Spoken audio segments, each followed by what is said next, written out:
Buenos días, muchas gracias por estar presentes, muchas gracias a todos los que están de diferentes lugares de Latinoamérica y tengo que hacer un agradecimiento muy especial a la sección Uruguay de la IEEE, en particular al ingeniero Pablo Tomaset por organizar esta actividad, que en definitiva mucho nos reconforta por estar comunicando un poco lo que ha pasado en Uruguay en estos últimos años respecto al tema energía.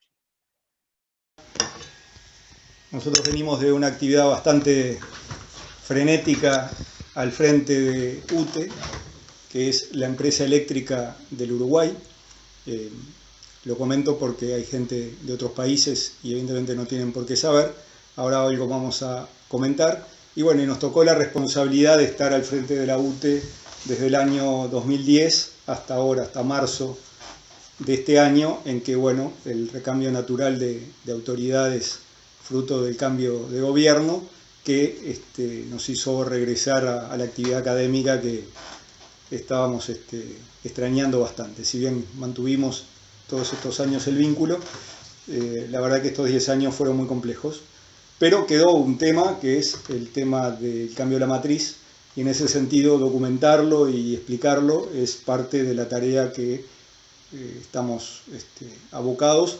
De hecho, en la universidad trabajamos en lo que es la planificación y lo que es el despacho óptimos de los sistemas eléctricos de potencia. Eso es a lo que nos dedicamos, que hemos trabajado desde siempre, y bueno, vamos a seguir en la tarea, ya no tanto desde la gestión directa de la empresa eléctrica, sino desde la academia. Para los que no son de por aquí, pero igual por lo que vi son todos de Sudamérica, Uruguay es un pequeño país, ubicado al sur del continente americano, y tenemos unos indicadores interesantes desde el punto de vista de lo que es la densidad demográfica. Es una baja densidad, eso probablemente nos está ayudando mucho en el coronavirus ahora también, y tenemos cosas como esta que no van a poder venir a disfrutar este año. El Bañario de la Paloma es donde yo tengo mi casa de recreo, y bueno, por supuesto que cuando esto levante están bienvenidos a venir a visitarnos y disfrutar las lindas playas que tenemos. Por supuesto que veo que hay gente de México y hay gente de Ecuador y hay gente de Brasil, y me dirán a mí que también tenemos buenas playas, pero las nuestras también son lindas y los estamos invitando y compartir algún mate por acá. ¿Qué vamos a hablar hoy? Básicamente del contexto nacional y regional, de lo que fue la planificación del cambio de la matriz de generación, cómo se ejecutó el cambio y algunas conclusiones. Primera cosa que corresponde mencionar es que Uruguay es un pequeño país, es el perrito chico de esa figura que está sobre la derecha, entre dos países que son bien más grandes. Brasil es 50 veces más grande en términos eléctricos, Argentina es algo así como 10 veces más grande en términos eléctricos, y evidentemente eso ofrece un desafío, pero también es una oportunidad. En particular, las interconexiones han sido una apuesta muy importante que ha hecho el Uruguay, y estábamos muy bien conectados con Argentina, con 2.000 megavatios a partir de la represa de Salto Grande desde siempre, y se hizo un refuerzo de la interconexión con Brasil, y hoy tenemos una capacidad de 600 megavatios de intercambio. Y evidentemente parte de las llaves, las claves del cambio de la matriz, tiene que ver con la capacidad de interconexión asociado con la nueva matriz que tenemos. Y también, para entender un poco las características del sistema uruguayo, Uruguay todavía tiene una de las pocas empresas verticalmente integradas que quedan en el mundo.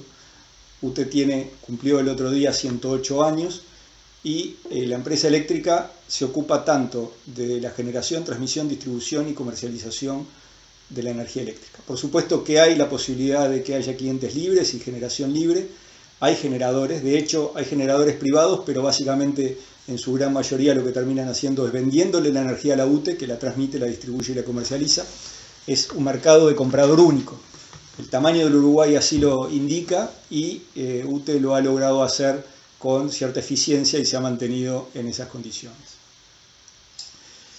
Y otra cosa que es importante marcar, y probablemente haya sido también una de las claves del éxito del cambio de la matriz, es que ya en el 2008 se define una política por parte del Poder Ejecutivo. En el 2010 se logra algo inédito, que fue un acuerdo multipartidario Los 4 partidos con representación en el Parlamento se pusieron de acuerdo en algunos grandes lineamientos respecto a lo que era la política energética de cara al 2030.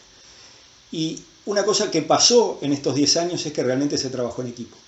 Porque si bien UTE, que era la empresa eléctrica, fue el brazo ejecutor, el rol empresarial y ejecutor de la política energética, y facilitó mucho que hubiera una única empresa eléctrica ocupada de esa tarea, también fue muy importante una característica que tenemos en el Uruguay, también por el tamaño, es que con una llamada por teléfono casi que se podía solucionar todos los problemas. Por supuesto que hay que saber a quién llamar, pero realmente tenemos una escala y tenemos una forma de relacionamiento, incluso teniendo adversarios políticos, pero no enemigos, porque en definitiva entre todos teníamos que sacar adelante esta empresa, y se trabajó desde lo que es la administración, desde los partidos políticos, desde la academia, desde la sociedad civil, desde lo que es la industria, desde las asociaciones profesionales y las asociaciones técnicas como fue la propia IEEE, en definitiva un montón de elementos que coayudaron a cumplir con el objetivo. Básicamente, como cualquier tarea, uno tiene que planificar, después se ejecuta lo que planificó y después tiene que gestionar todo eso. Y esta gráfica es elocuente de que esa curva que está en rojo, la ejecución, tuvo en el primer quinquenio de estos últimos 10 años, de 2010 a 2014, una etapa frenética de toma de decisiones y de implementación y de ejecución de un montón de obras e infraestructura, como vamos a ver. Por supuesto que eso nos llevó a un nuevo estadio de gestión, una gestión bastante más sofisticada que la que se hacía de antaño, y la planificación también logró superar un nivel basal que se tenía a pasar a un nivel en el cual tenemos herramientas de planificación, tenemos una concepción respecto a la planificación y creemos que nunca más va a pasar lo que nos pasó, de que nos quedamos sin energía y lo pagamos muy caro, porque incluso hasta racionamiento tuvimos que hacer en décadas pasadas. Vamos a ver entonces cómo se planificó el cambio de la matriz de generación. Y el problema de la planificación es que básicamente uno tiene que poner hipótesis, hipótesis, hipótesis y tomar decisiones, en el cual el crecimiento de la demanda, porque en definitiva es para quien trabajamos, es una incógnita, el costo de los combustibles fósiles, en particular para Uruguay, es una incógnita, el intercambio regional de energía, bueno, uno tiene que poner la mesa, pero después los comensales tienen que ponerse de acuerdo en comerla y disfrutarla.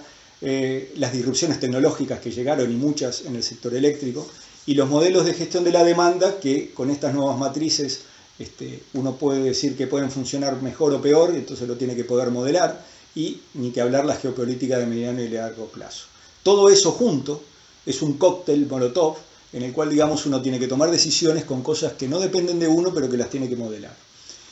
Por ejemplo, la demanda. La demanda ha venido evolucionando últimamente a la baja. Entonces uno ve que venía subiendo la demanda y allá por 2012 prevíamos que la demanda podía venir por acá arriba, e incluso podría venir una demanda industrial importante por acá arriba. Y con el correr de los tiempos íbamos ajustando la demanda, y cuando, por ejemplo, sobre el fin del año pasado prevíamos que la demanda iba a venir por acá, vino el coronavirus, ¿no? Entonces, todo eso es algo que en definitiva uno tiene que gestionar, tiene que tomar decisiones, pero después la demanda puede ya ser bien diferente a la que cuando tomó años atrás la decisión.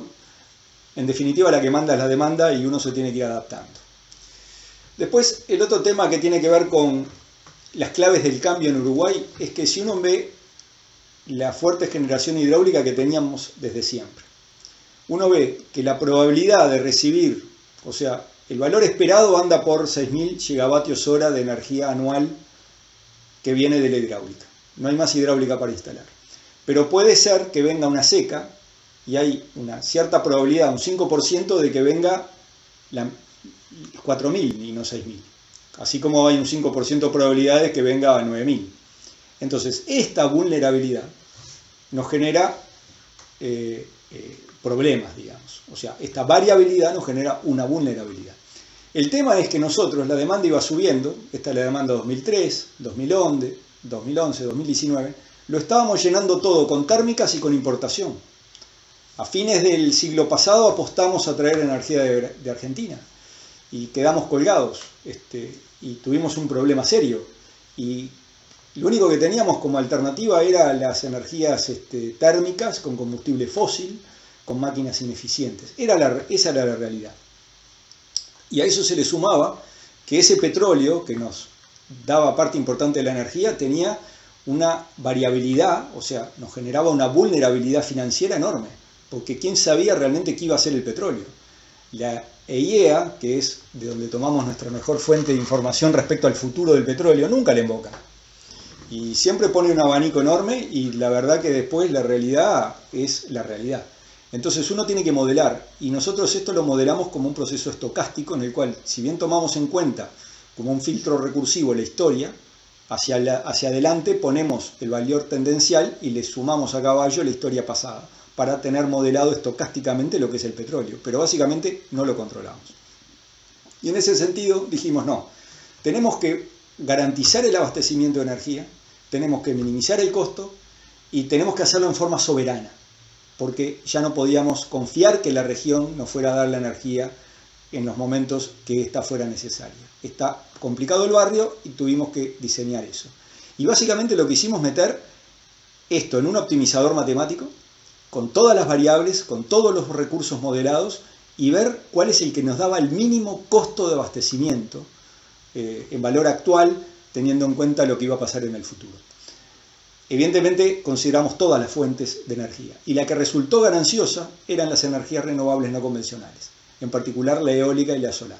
Por supuesto que la biomasa la incorporamos asociado con procesos industriales, pero también era importante incorporar y mantener, o por lo menos era importante mejorar la eficiencia de las máquinas térmicas, que seguían siendo importantes, porque básicamente el sistema funciona que cuando hay lluvia y cuando hay viento y sol usamos las energías renovables, cuando es de noche y no hay viento usamos las represas, y cuando queremos usar y optimizar el uso de las represas necesitamos un respaldo térmico que incluso cuando hay mucha sequía la vamos a usar en mayor demasía. Pero básicamente están como respaldo térmico para optimizar el uso del agua.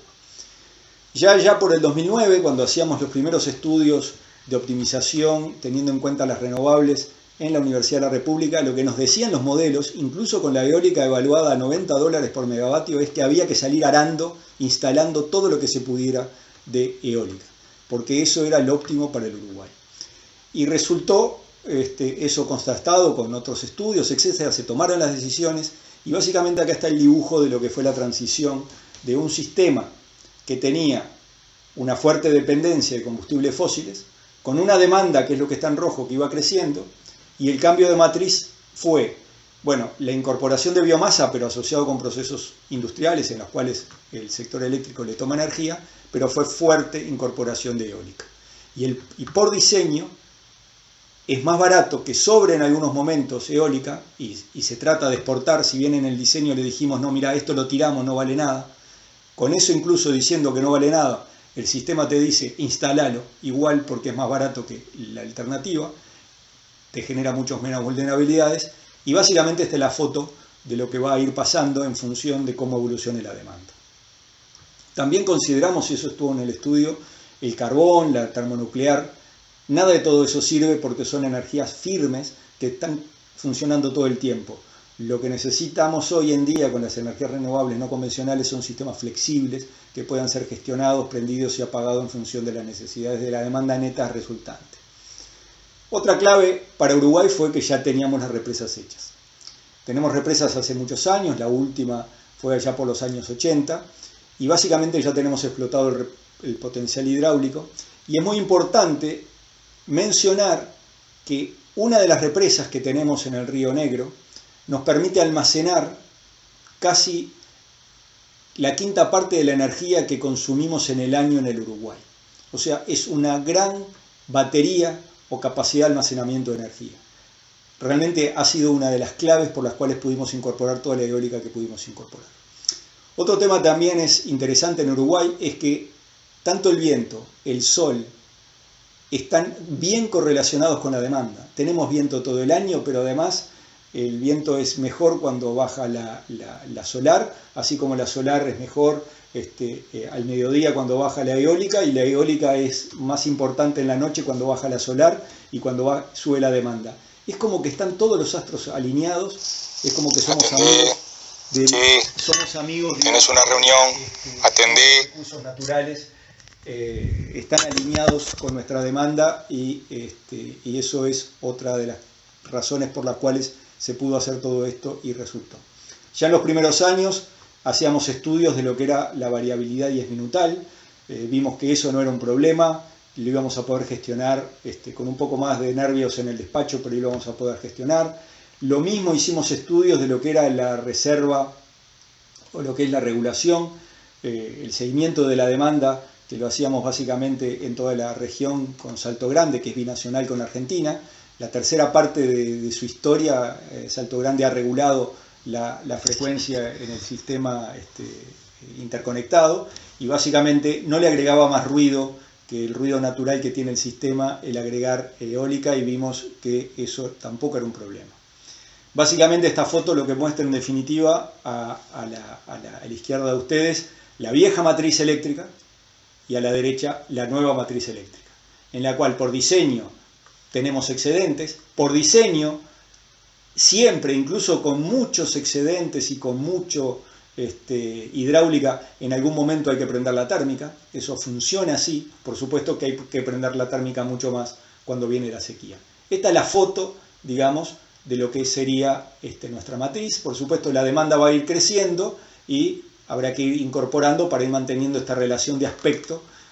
Lamentablemente la hidráulica no va a subir más, y lo que tenemos para ir agregando es solar y eólica. La solar ahora es la que está mostrando los modelos, que es mucho mejor, asociado con cómo está correlacionado con la demanda, en particular la demanda de verano.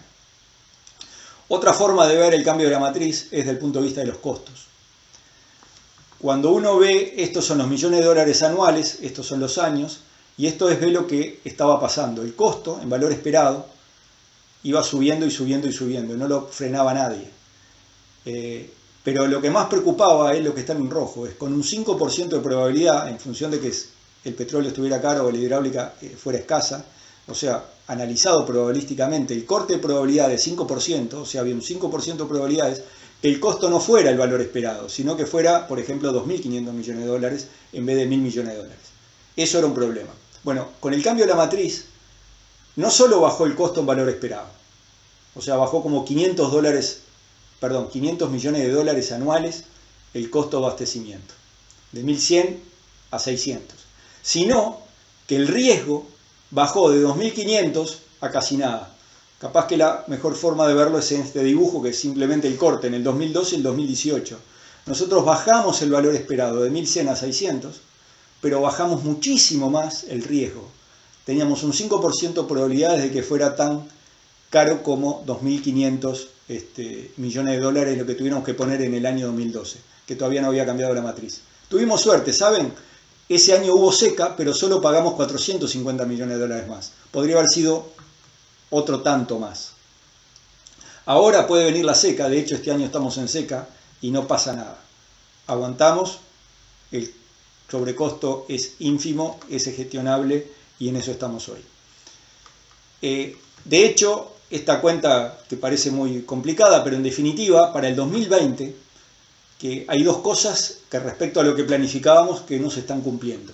La primera es que tenemos un dato de la realidad, que aquella ruleta que es el barril de petróleo, digamos, en realidad quedó medio planchado este año. Así que una cosa es ponerle el riesgo y otra cosa es decir, no, el valor cierto ha sido este.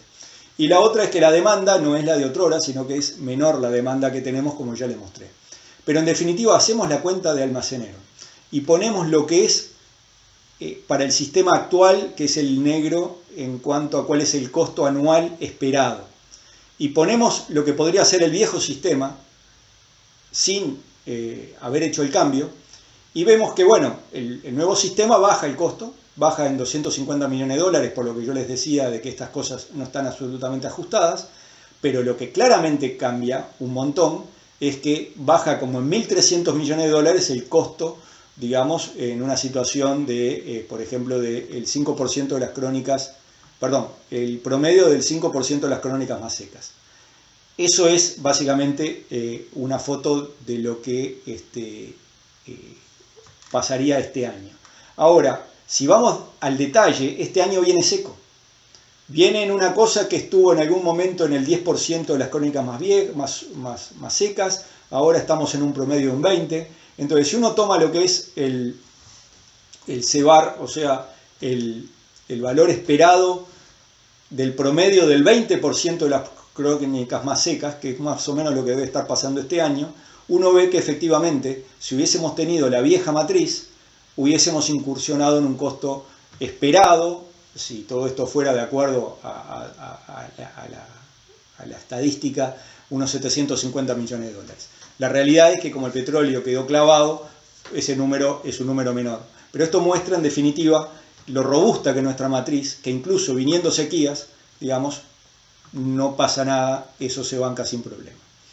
Esta es una foto y es una simulación de este año, el año 2020, si no hubiésemos cambiado la matriz.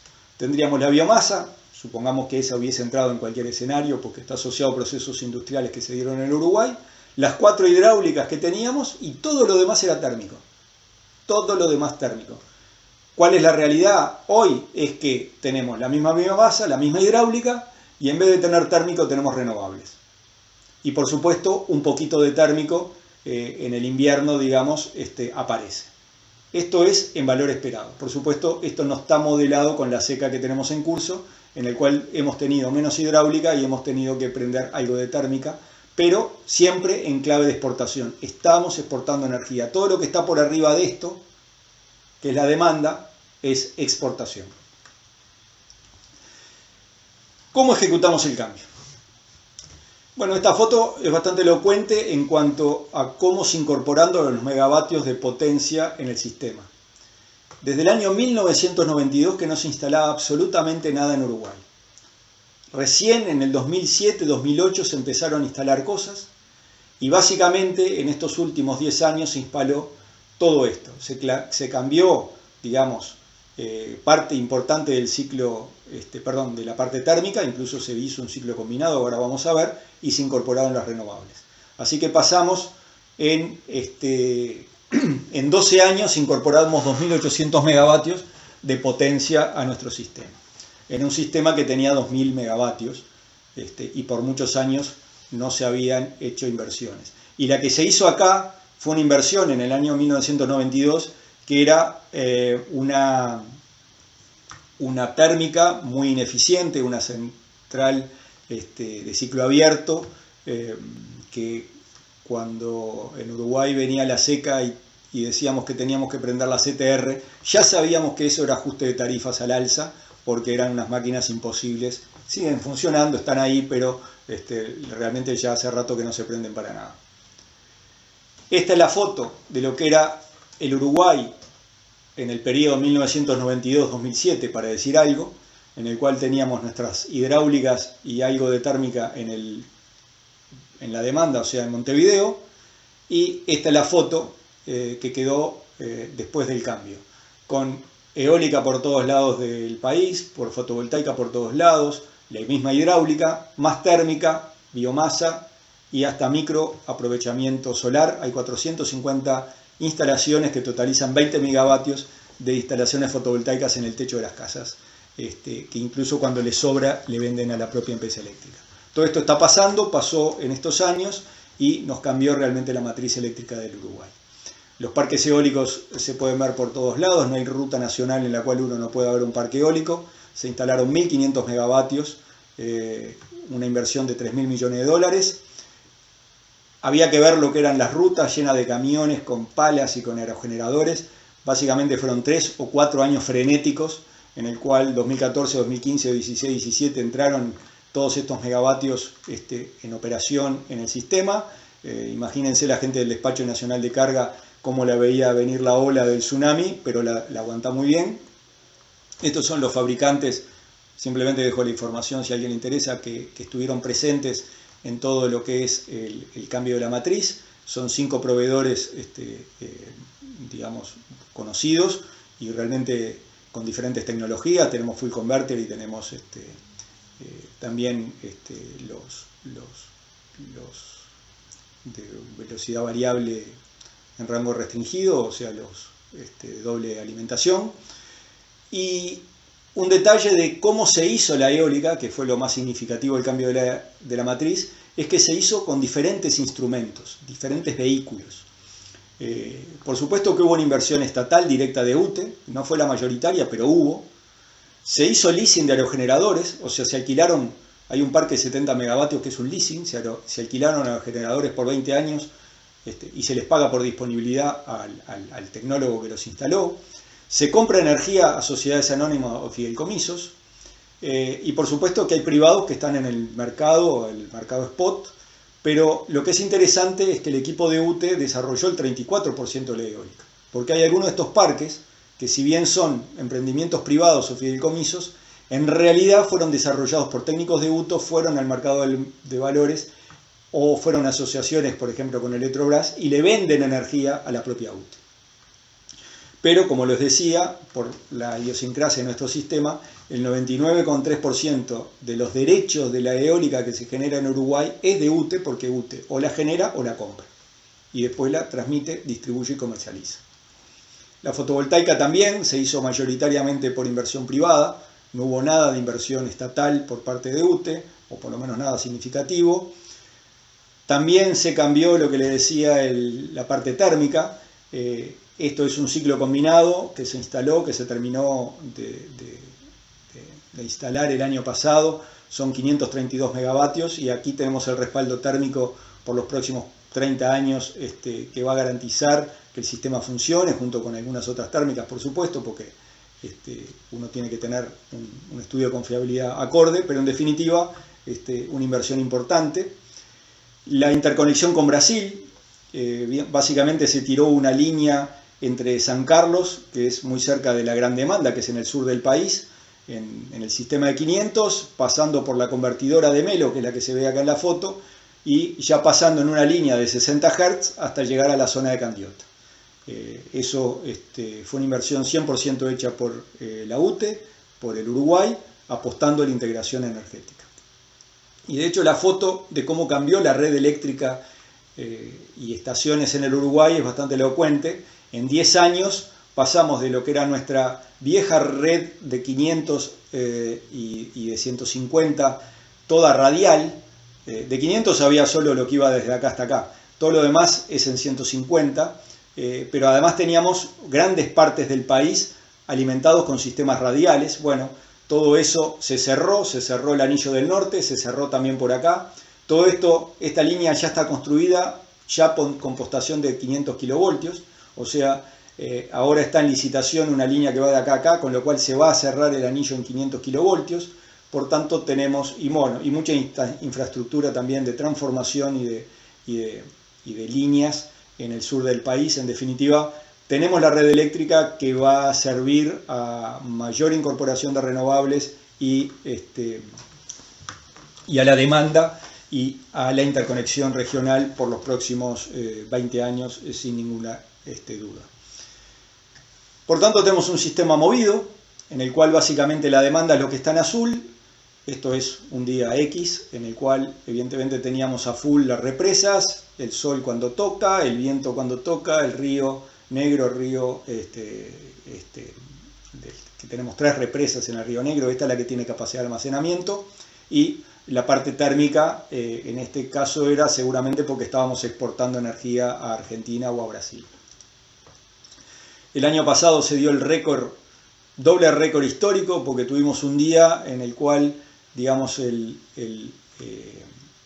tuvimos el récord de exportación y estuvimos exportando energía donde de lo que se generó en el día era cero térmico, un 40% era eólico, un 55% era hidráulica, ¿no?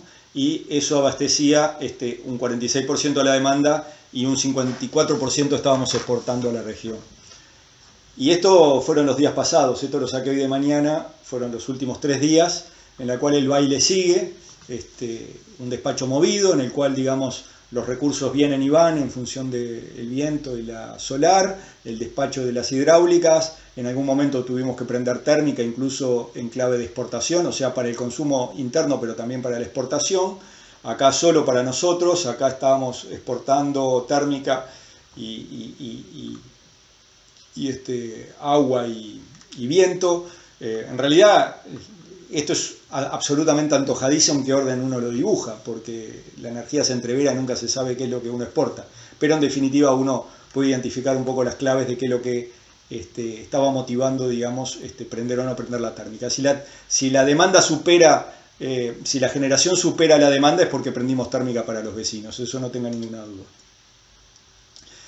El despacho nacional de carga, todo remodelado. Esto realmente aquí es el meollo. En el 2010 estaban muy preocupados, en el 2015 se dieron cuenta que podían y hoy creo que es el despacho más feliz de la región. Tiene energía abundante y del mundo les vienen a preguntar a ver cómo hacen lo que hacen.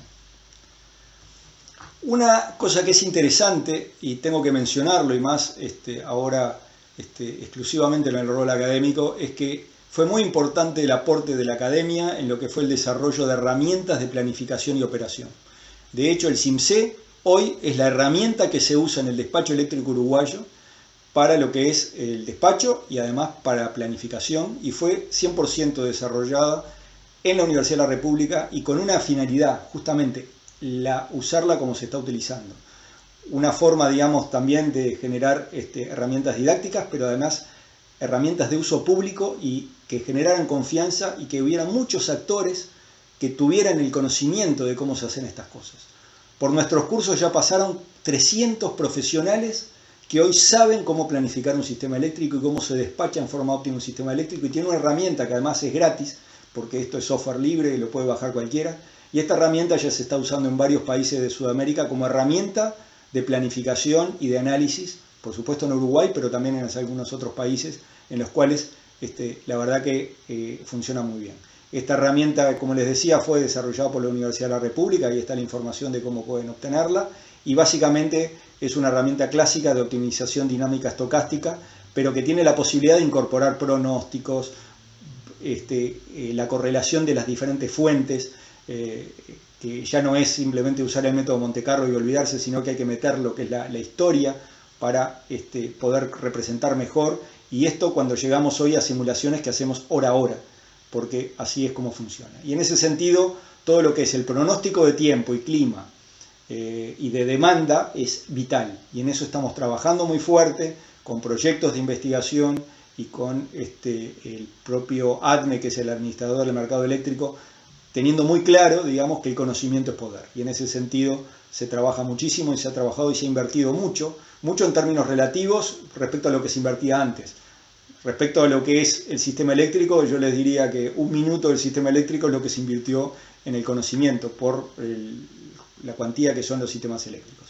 Después tenemos una herramienta también desarrollada en el Uruguay que tiene que ver con el pronóstico continuo de las 168 horas siguientes de operación óptima del sistema, o sea, es el CIMSE a caballo de los pronósticos, planificando la optimización óptima, incluido el tema de la exportación. Estos años han sido años duros en cuanto a ejecución y en cuanto a inversiones.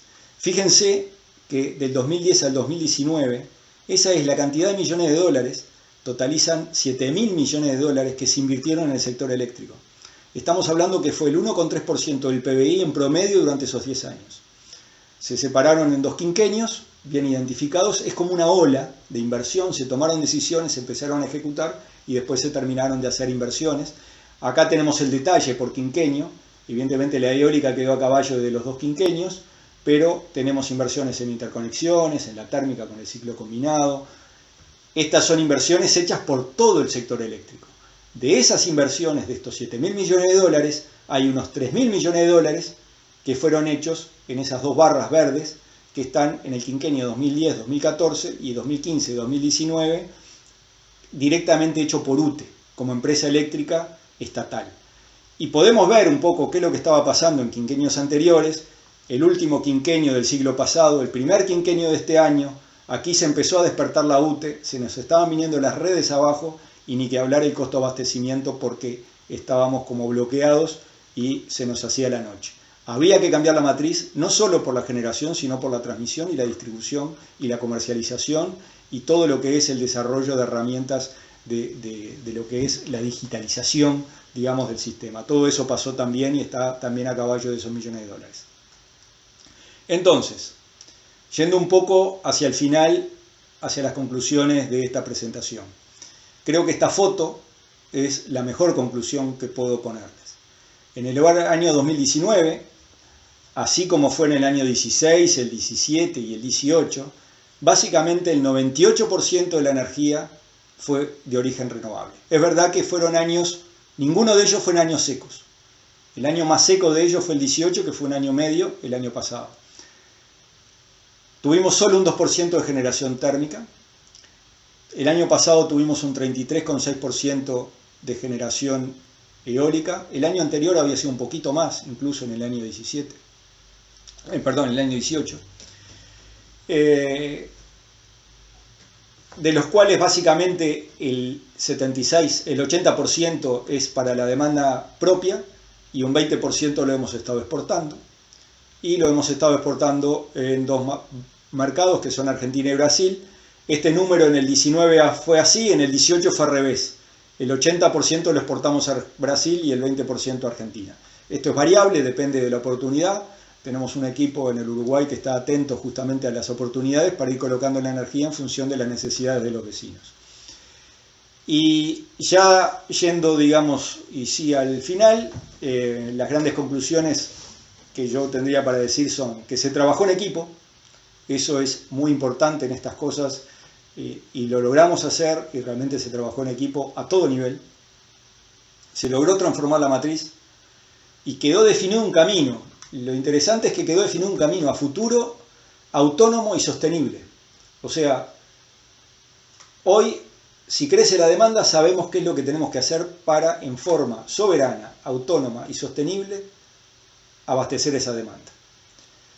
Se hicieron inversiones en redes regionales y nacionales, eso era parte también de la estrategia, la interconexión regional, que por lo menos en la próxima década permiten que siga creciendo la demanda, más incorporación de energías renovables no convencionales y por supuesto el intercambio de energía en la región.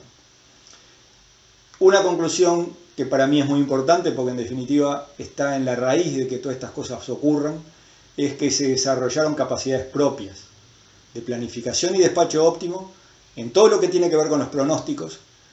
Realmente, últimamente he participado en varias tesis de maestría y doctorado de estudiantes de la Universidad de la República que están haciendo tesis en pronósticos de fotovoltaica, de eólica, usando los satélites para ver cómo impactan las nubes. Bueno, hay un montón de gente estudiando estas cosas porque aquí hay una política energética y hay una financiación de estudios en este sentido. Pronósticos de corto y mediano plazo, eso es bien importante, trabajarlo, y además una cosa que me reconforta es ver que eso evoluciona día a día. No nos quedamos con la última versión, sino que vemos cómo mejorarla y eso se está trabajando en clave nacional también. La gestión de una red con abundantes energías renovables no convencionales es posible. Es movido, pero es posible. En ese sentido, creo que hoy Uruguay es un pequeño laboratorio de la realidad, en la cual estamos gestionando todo esto, no sin algún dolor de cabeza, pero en definitiva para eso es que capacitamos a la gente y tenemos los recursos humanos para llevar adelante esta empresa, y en definitiva esta tarea. Y en definitiva, por aquí queda el mensaje que queríamos dar. Uruguay natural, Uruguay de oportunidades aprovechadas en lo que tiene que ver con las energías renovables y mirando a futuro con los desafíos que esto representa, con un sistema eléctrico que además tiene un montón de disrupciones. Podríamos hablar de lo que ha sido la digitalización, la incorporación de medidores inteligentes, todo lo que es la parte de integración de las tecnologías de la operación y de la información en las redes eléctricas, todo lo que se llama la digitalización, porque la descarbonización está, la descentralización está, y la digitalización no tenga ninguna duda de que estamos trabajando a full, así como yo le agregaría una cuarta D, que es bien importante, el derecho a la energía. En Uruguay hasta ahora nos hemos movido con el paradigma de que la energía es un derecho, es más que un servicio, es un derecho. Por supuesto que hay que cobrarla porque si no, no es sustentable el sistema, Los seres humanos somos dispendiosos y destruiríamos los sistemas energéticos si no cobrábamos la energía. Pero hay que hacerlo en clave de distribución de riqueza, hay que hacerlo en clave de sostenibilidad, hay que tratar, digamos, de que todo esto funcione en forma armónica, y en ese sentido, digamos, podemos decir que la tarea está difícil, pero se va llevando adelante. No quería dejar de mostrarles también un balneario importante que tenemos, que es Punta del Este, que por supuesto este verano solo vamos a poder disfrutar nosotros, porque lamentablemente el turismo está cerrado, pero cuando esto levante son bienvenidos y los recibiremos a todos los que están escuchando de diferentes partes del mundo. Mencionaba que hay gente de 10 países en este momento asistiendo a la charla, y en ese sentido son todos bienvenidos. Y los dejo con una última reflexión. En una revista de la IEEE de 2013, hablando justamente de lo que era la integración de la energía eólica y el pronóstico de viento, decía "Knowledge is power". Yo esa frase sabía que de algún lado había leído que alguien la había dicho, y bueno, después encontré, mi cultura no es muy amplia, y encontré que la había hecho Don Francis Bacon en el 1597, un poco variada, era "Knowledge itself is power", y la verdad que es tal cual. En este tema, en el tema de los sistemas eléctricos, "Knowledge is power". Esto es en un contexto de la IEEE, y quería mencionar que el IEEE lo tiene claro y hace mucho tiempo, que "Knowledge is power". Muchas gracias, y quedo atento a preguntas que ustedes quieran realizar.